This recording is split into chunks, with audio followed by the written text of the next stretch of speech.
Everyone, আমার mini ব্লগে আপনাদের স্বাগত। আজকে আবার একটু চিকেন নিয়ে চলে এসেছি। চিকেনের একটা রেসিপি বানাবো। এটা টোটালি পুরোপুরি একদম রেস্টুরেন্ট স্টাইল চিকেনের একটা রেসিপি।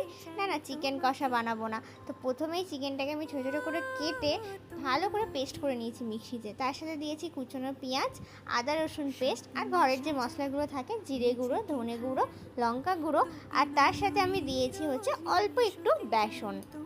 তারপরে দিয়েছি স্বাদ মতো লবণ, দিয়ে সমস্ত কিছুটাকে ভালো করে আমি মেখে নিয়েছি।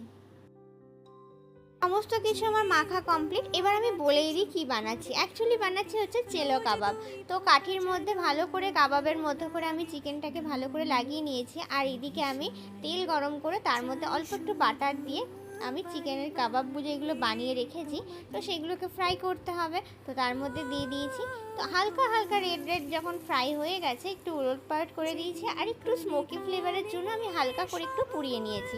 তো এই যে আমার চেলো কাবাব তো রেডি। কন্টিনেন্টাল ডিশের মতো করে চেয়েছিলাম থালিটাকে সাজাবো, তো সেই মতো রাইস করে নিয়েছিলাম আর একটা ডিমের পোচ করে নিয়েছিলাম। তো সেইভাবে আমি সাজানোর চেষ্টা করেছি।